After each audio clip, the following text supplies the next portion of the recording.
This video will guide you through the adjustment of the L-TWOO mountain bike electronic rear derailleur. Before you start, read these keynotes carefully.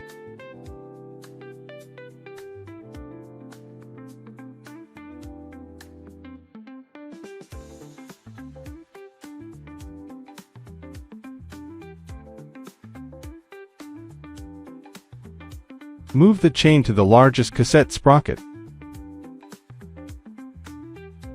Use a 3mm hex key to adjust the tension screw, setting an 8-10 mm gap between the guide pulley's tooth tips and the largest sprocket's teeth.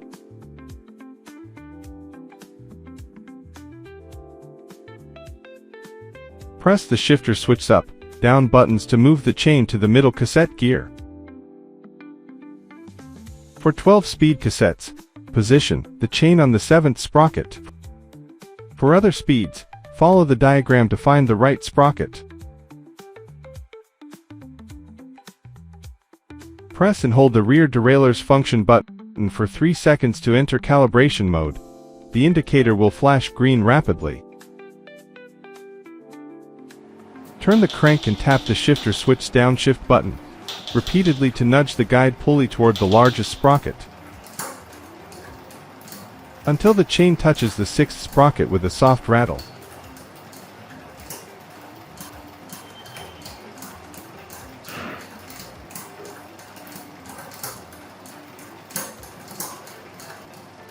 Keep turning the crank and tap the upshift button to move the guide pulley toward the smallest sprocket, ensuring there is no noticeable scraping between the chain and the sprocket.0.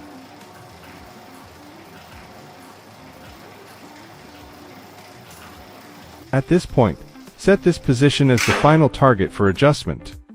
Press and hold the rear derailleur's function button for 2 seconds, until the light turns off, to save settings. Most gears will now be calibrated. Note, a short press of the function button exits calibration mode without saving. Settings are lost. Please recalibrate.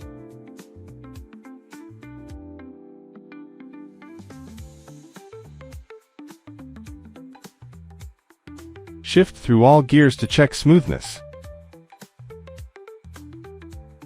For a few misaligned gears, hold the shifter switch function button and use the up, down buttons to adjust.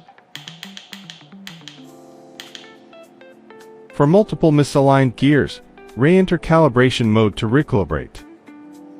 You can also use the L-TWOO app for calibration and single gear tweaks. Move the chain to the small cassette sprocket. Use a 2mm hex key. Turn it clockwise a quarter turn at a time until it hits the stopper. Then turn it counterclockwise a quarter turn to ensure the chain won't slip off the small sprocket side. Move the chain to the largest cassette sprocket. Use a 2mm hex key. Turn it clockwise a quarter turn at a time until it hits the stopper. Then turn it counterclockwise a quarter turn to ensure the chain won't slip off the large sprocket side. Test shifts repeatedly to confirm accuracy. Thank you for watching this video.